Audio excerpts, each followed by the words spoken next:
Today, we're going to be testing the notorious brown sugar MDMA.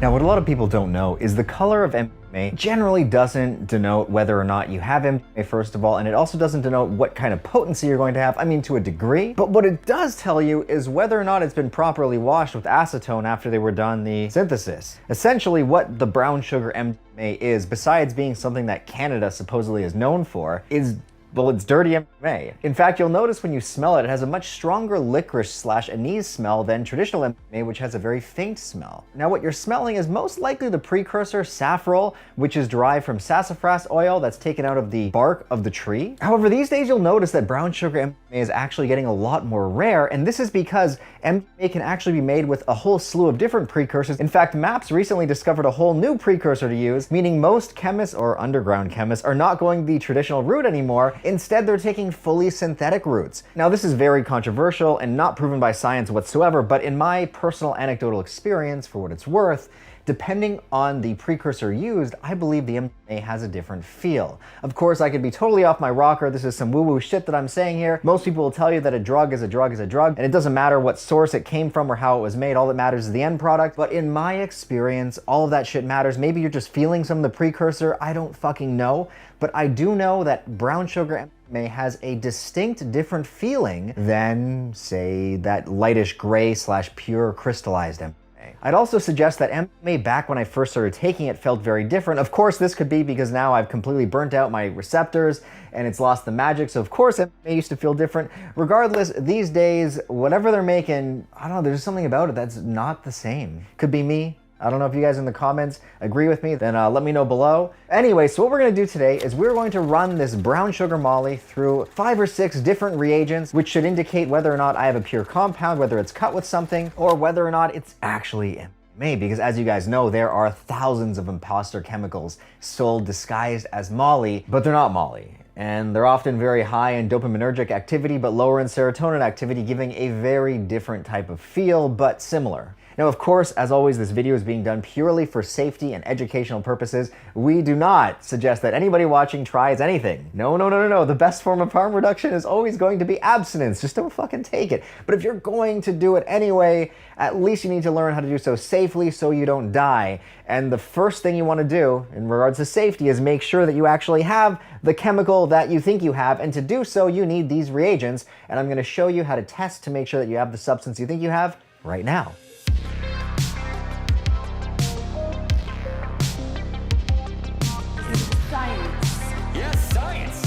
Science, baby. All right, time for the exciting part. It is time to test. Now, essentially what happens when you combine a reagent with a drug is the two chemicals combine, creating a whole new compound which refracts light in a new way, and that is why each one gives us a different color. So to start things off, we're going to use the marquee reagent, which was originally made and designed to differentiate between the different alkaloids in the poppy plant. So, you know, things like morphine, codeine, that's why this guy was invented. So what we are looking for is a straight to black reaction. Sometimes the reactions can take anywhere from 10 seconds to 3 minutes, depending on the compound and depending on, I would say whether it's cut with something. Now, the reason why I use more than one is because since this goes to black, what if there was other compounds cut in there that turn yellow? Obviously, the black is going to overpower the yellow, which is why we use multiple reagents, which all give us a different color so that we can actually, visibly see if one is off. It's also the process of elimination, because a common substance that could be sold as MDMA is its parent compound, MDA, which is like the more psychedelic, visual, more neurotoxic sister of MDMA. And there is only one reagent out of all 6 here, which is actually going to differentiate between the two, meaning all of the rest are going to change the exact same color, regardless of if you have MDA or MDMA. If you didn't have this guy, you could test with all these reagents, it could come back and it could look just like MDMA, but for all you know, it could be MDA, which again is more dangerous. So you really do want to be sure and test it with as many reagents as possible.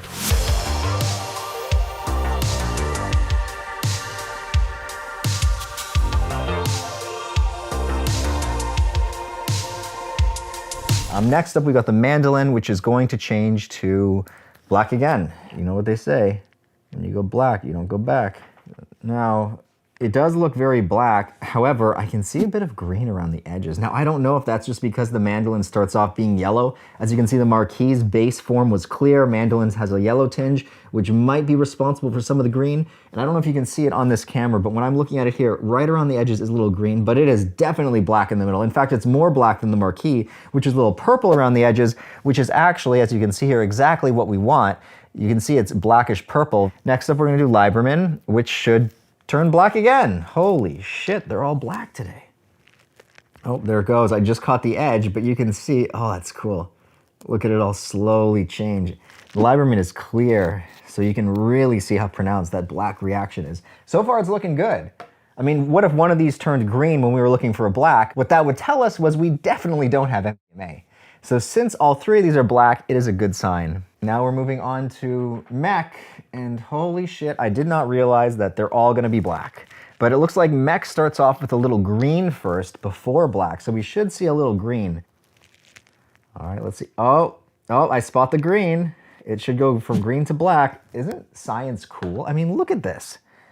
These color changes are helping us, well, they're essentially saving our life, because another substance that can be sold disguised as MDMA is something called PMA or PMMA, both of which can be fatal. As little as 200 milligrams of PMA have killed people. It is the most dangerous compound. In fact, its nickname is Dr. Death, and it's the primary reason why you have to test it. And moving on, we're going to move on to Freud. Can you guys guess? Just take a wild guess what Freud is.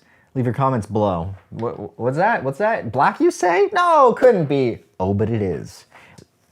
And it looks like we're getting black with bluey green around the edges. Wow, when all you see is black, it means you got Molly. Finally, now this is the main guy that I'm looking forward to here, because this is the one that's going to tell us whether or not this is MDA or MDMA. Now again, if this was MDA, all of these reactions would look exactly like this. So there's actually no way to know if you have MDA or MDMA unless you have the Simons, and there's a link to a test kit below. Now what you do with Simons is first you go Simons A, you put a drop, and then immediately you apply a drop of Simon B. And it should turn blue, and oh my goodness golly me. What are we seeing? Blue! Blue! I'm afraid I just blew myself. Holy smokes, looks like we've got Molly / ecstasy / MDMA. Because if that was MDA, Simons would have had no color reaction whatsoever. This is a pretty definitive test. It's definitely got some precursor in it, which is making it brown, but it does not look like there's anything cut. Now, if there was another chemical cut in here, you would see some little specks, or some of the colors would change a little bit different. This is looking pretty definitive to me. Looks good, guys.